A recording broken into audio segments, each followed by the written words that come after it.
மக்களுக்கு நல்லது பண்றதுக்கு அரசியலுக்கு வாங்கடா, கொள்ளை அடிக்கிறது கொலை பண்றதுக்கு மாடா அரசியலுக்கு. ராகுல் காந்தி பிடிவாதமாக இருக்கிறார் விஜயுடன் போக வேண்டும் என்று. இதுவரைக்கும் ராகுல் காந்திக்கும் மு.க. ஸ்டாலினுக்கும் ஏன் நேரடியாக தொடர்பு இல்லை? கே.சி. வேணுகோபால் 5 நாட்களுக்கு முன்னதாக மு. கருணாநிதி மகன் மு.க. ஸ்டாலினை சந்தித்தாரே, அவருடைய புகைப்படம் ஏன் வரவில்லை?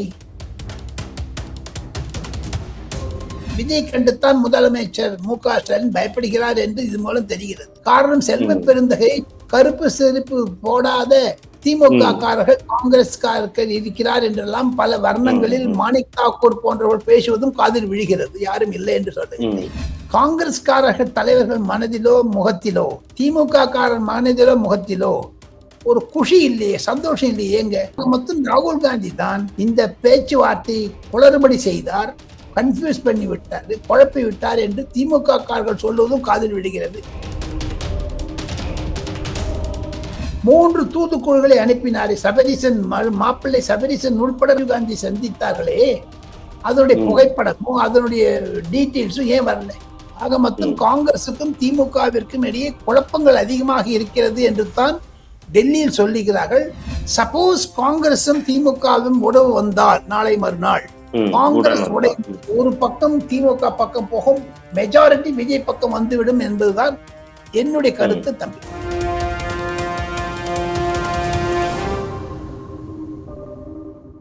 சார் வணக்கம் சார். நமஸ்காரம். வணக்கம். எப்படி சார் இருக்கீங்க? நல்லா இருக்கேன் தம்பி.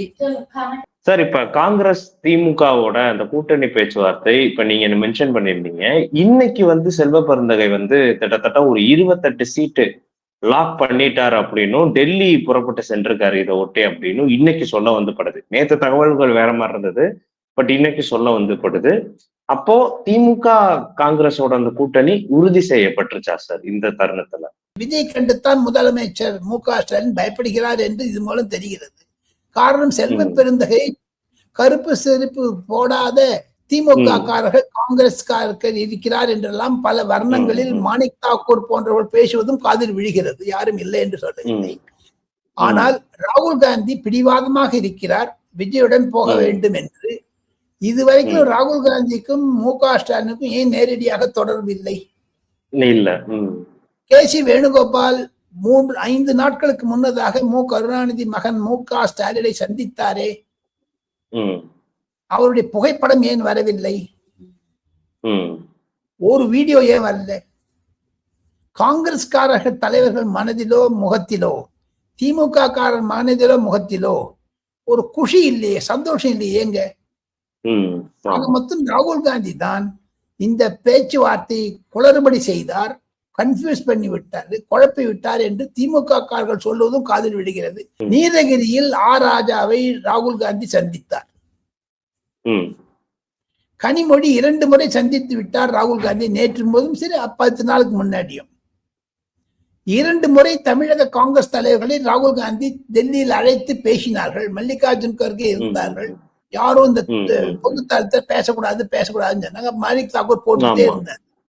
மீசை வண்டி போடுறாரு, பாரதியார் மீசையை வண்டி. இதெல்லாம் வச்சு பாத்தீங்கன்னா 3 தூதுக்குழுக்களை அனுப்பினாரே, சபரீசன் மாப்பிள்ளை சபரீசன் உள்பட காந்தி சந்தித்தார்களே, அதனுடைய புகைப்படமும் அதனுடைய டீட்டெயில்ஸும் ஏன் வரல? ஆக மொத்தம் காங்கிரசுக்கும் திமுகவிற்கும் இடையே குழப்பங்கள் அதிகமாக இருக்கிறது என்று தான் டெல்லியில் சொல்லுகிறார்கள். மூத்த Congress working committee members Jairam Ramesh, Mukul Wasnik, even Girish Chodankar உள்பட அவர் பத்திரிகைக்கே அறிக்கை கொடுத்திருக்காங்க. சார், நாங்க என்ஜிஓ காஞ்சி மாணவ நடத்துறோம்னுட்டு.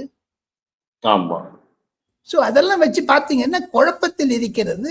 சப்போஸ் காங்கிரசும் திமுகவும் உறவு வந்தால் நாளை மறுநாள் காங்கிரஸ் ஒரு பக்கம் திமுக பக்கம் போகும், மெஜாரிட்டி விஜய் பக்கம் வந்துவிடும் என்பதுதான் என்னுடைய கருத்து. தம்பி சார், இப்ப இந்த தேதியை குறிச்சு இந்த விஷயங்களை லீக் அவுட் பண்ணதுக்கு ஏதாவது காரணம் இருக்குமா? ஏன்னா ஒரு பக்கம் இந்த நியூஸ் நல்லா ஸ்ப்ரெட் ஆயிட்டு இருக்கு, இன்னொரு பக்கம் திமுகவை சேர்ந்த ஒரு முக்கியமான ஒரு நிர்வாகி ஒரு சிறு குழந்தைய ஒரு 2.5 வயசு குழந்தைய பாலியல் பலாத்காரம் செய்து கொன்ன ஒரு சம்பவம் நியூஸே ஆகல அப்படின்றத நம்ம பார்க்க முடிஞ்சது.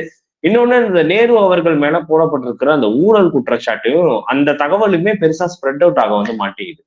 இதை மடைமாற்ற ஒரு விஷயமா இதை எடுத்துக்கலாமான்ற ஒரு கேள்வியும் வந்து வருதுல்ல சார்? அது எடுத்துக்கலாம். அதுக்கு இல்ல பல காரணங்கள் உண்டு. நீங்க சொன்னதுல சின்ன காரணம் தினேஷ். இப்போ பொன்முடி பொன்முடி நீதிமன்றம் கூட்டிருக்குது அவர் எஃப்ஐஆர் பயல்னு. ஆமா சார். KN நேரு மேல அந்த இன்பதுரை அதிமுக MP போய் கேஸ் போட்டிருக்காரு. அதனால நோட்டீஸ் இஷ்யூ பண்ணிருக்காங்க. அதெல்லாம் விட்டுருங்க. செகண்ட் ஃப்ளோர் நேயர்களுக்கு ஒரு புரிதலை உண்டாக்க வேண்டும் என்றால் டெல்லியில் இருக்கக்கூடிய காங்கிரஸ், திமுக மற்றும் பாரதிய ஜனதா கட்சி, கம்யூனிஸ்ட் கட்சி எம்பிக்கள், MLAக்கள், தலைவர்கள் சொல்லுவது என்னிடம் நான் நேற்றிலேருந்து கேட்டு இருக்கேன். 5-6 பேரை கேட்டேன். பொது கருத்து இந்த மாதிரி பண்ணக்கூடாது, ஒரு பர்சனல் இஷ்யூ பெருசு பண்ணக்கூடாது. தவிர ஒரே ஒரு காரணத்தை சொல்றேன் நான். திமுக காங்கிரஸ் பேச்சுவார்த்தை இன்றுதான் தொடங்கி இருக்கிறது. 28ஆம் தேதி. நேற்று 77ஆம் தேதி காங்கிரஸ் தோல்வி அடைந்து பேச்சுவார்த்தை விஜய் பக்கம் போனால் அதை செய்வதை தடுப்பதற்காகத்தான் இருக்கக்கூடும் என்று காங்கிரஸ்காரர்கள் நினைக்கிறார்கள் டெல்லியில். இது காங்கிரசுக்கு எடுக்கக்கூடிய, ஏன்னா பிரேமலதா உள்ள கொண்டாங்க, OPS உள்ள கொண்டாங்க. OPS உள்ள இணைஞ்சிட்டாரு கட்சியிலேயே. இது இந்த கட்சியில இணைஞ்சிட்டாரு. இப்ப இது இதெல்லாம் கொஞ்சம் DMKக்கு பாசிட்டிவா இருக்குது. விஜய் எப்படி ஒரு மனக்குடத்திலே உண்டாக்க வேண்டும் ஆஃப்டர் கரூரை விட இது கொடூரமான கரூரா இருக்குதே. அவன் அடிமட்டத்தை கை வச்சுட்டாங்களே கொண்டு போய். இது சினிமா துறையில் இருக்கக்கூடியவர்கள் சினிமா துறையினுடைய விரோதம் காரணமாக செய்தார் என்று சினிமா பத்திரிகையாளர்கள் இருவர் என்னிடம் சொன்னதையும் நான் நினைவுபடுத்த ஆசைப்படுகிறேன். எது இருந்தாலும் விஜய்க்கு இது ஒரு தர்ம சங்கடம். இதனால் விஜய் விட்டு ஓட மாட்டார். ரஜினிகாந்த் மாதிரி விழுந்து விட மாட்டார், தடால் என்று சரணாகதி அடைய மாட்டார். கமல்ஹாசன் மாதிரி திமுகவை நிச்சயமா சென்டிமெண்டோட இருங்க, சென்சேஷனோட இருங்க, கான்பிடென்டா இருங்க மீண்டும் சொல்லுவார். தஞ்சாவூர்ல மீட்டிங் வச்சிருக்காங்க, தஞ்சாவூர்ல பிளான் பண்ணிருக்காங்க. அதுக்கு தடுக்கிறதுக்கு பண்றாங்க. விஜய் இப்ப ரஜினிகாந்த் மாதிரி விட்டுட்டு ஓடுறாரா, ஒரு நாள்ல பார்க்கலாமா அப்படின்னு நினைக்கிறாங்களேன்னு தோணுதுங்க. இதெல்லாம் செய்வது ஆளுங்கட்சியாக இருக்கக்கூடிய திராவிட முன்னேற்ற கழகம் தோல்வியின் பயத்தினால் செய்கிறதா, அல்லது விஜயை அழிக்க வேண்டும், ஒழிக்க வேண்டும், கசக்க வேண்டும், ஆங்கிலத்தில் சொல்வார்கள் கிரஷ் பண்ணணும், அது மாதிரி ரீதியா தெரியல. பார்க்கணும். எது இருந்தாலும் என் மனசுல படுது, இது சினிமா துறையில் இருக்கக்கூடிய ஒரு நேர் விரோதம் காரணமாகத்தான் இது வெளியே வருகிறதே தவிர அரசியல் காரணம் இல்லை. அதை அரசியலாக பயன்படுத்திக் கொள்கிறார்கள் திமுகவினர். தொலைக்காட்சிகளும் இது பற்றி விவாதிப்பது தவறு. இப்ப இந்த ஒரு இமேஜ பில்டப் பண்றதுனால விஜயோட வரப்போற அந்த வாக்குகளுக்கு பெரிய பாதிப்பு கண்டிப்பா ஏற்படுமா? இல்ல பெண்கள் பெண்கள் ஏற்படும், அனுதாபாடைகள் தான் ஏற்படும். காரணம், நான் ஒண்ணு ஒரு புது பாயிண்ட் சொல்றேன் உங்களுக்கு, என்ன மனசுக்கு தோன்றது. ஒரு போதை பொருள் விஷயத்தினால ட்ரக், அராக், அது இல்லிசிட் லிக்கர், போதைப் பொருள்கள், சாராயம், இதனால 20,000 பேர்கள் கொலை செய்யப்பட்டனர் என்று ஆளுநர் RN ரவி அவர்கள் தமிழக சட்டமன்றத்தில் கொண்டு யூடியூப்லயும் ட்விட்டர்லயும் ஃபேஸ்புக்லயும் எழுதியிருந்தார். 60,000 விதவைகள் விடோஸ் இருக்கான்னு எழுதியிருக்காங்க. இதெல்லாம் எதுக்காக? குடும்ப சண்டை, சாராயம் சாப்பிட்டு வருது, மனைவிகளை அடிப்பது, இல்லத்தரசிகளை அடிக்கிறது, இதெல்லாம் வச்சிருந்தா அவங்களுக்கு ஒரு கோவம் வந்தது. பின்ன கோவம் அடிச்சது காரணம் தான் அவங்களுக்கு எல்லாம் ஒரு பெரிய விரோதம் வந்தது. அதையெல்லாம் மறைப்பதற்காகத்தான் இது செய்கிறார்கள். இருந்தாலும் தமிழகத்தில் இருக்கக்கூடிய பெண் வாக்காளர்கள் தங்களுடைய கணவன்கள் மூலமாக மற்ற உறவினர்கள் மூலமாக இன்பம், அதாவது துன்பம் அடைவதை தெரிந்து கொண்டு தான் தமிழகத்தில் குறைந்தது 20,000 கொலைகள் நடந்து இருக்கின்றன கடந்த ஒரு வருடத்தில். ஒரு வருடத்து. அது எது காமிக்கிறது?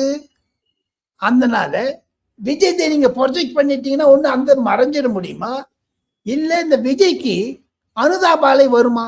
என்ன கேட்டா விஜய்க்கு அனுதாபாலை தான் வரும். காரணம், ஒவ்வொரு வீட்லயும் ஒவ்வொரு தர்ம சங்கடம் இருக்குது பாருங்க. ஒவ்வொரு வீட்டுல ஒரு கொலை நடந்திருக்கு, கணவன் இருக்கு.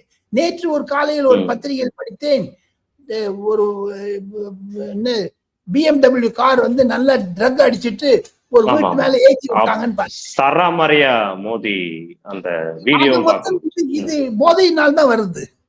சோ அதனால வரக்கெல்லாம் மறைப்பதற்காகத்தான் திமுக அரசாங்கத்தினுடைய கூலி பட்டாளங்களை செய்கிறாங்களோ, இந்த விஜய் மீது அவதூறை சேர்க்கிறாங்களோ ஒரு சந்தேகம் கூட பல காங்கிரஸ் தலைவர்கள் மனதில் வருகிறது தினேஷ்.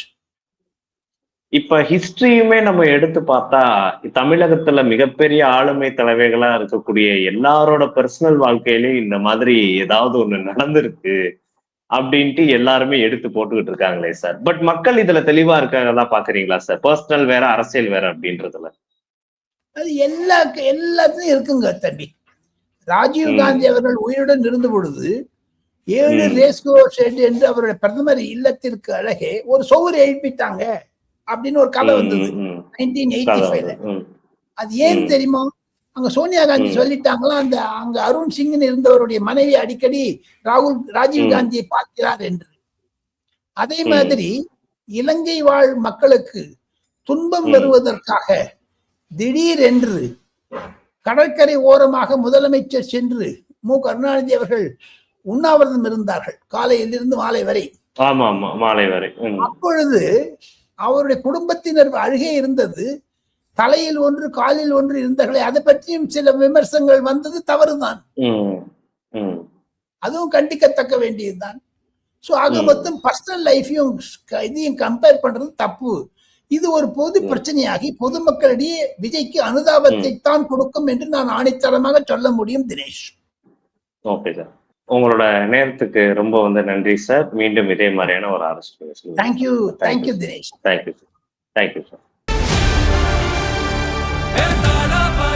மக்களுக்கு நல்லது பண்றதுக்கு அரசியலுக்கு வாங்கடா, கொள்ளை அடிக்கிறது கொலை பண்றதுக்கு அரசியலுக்கு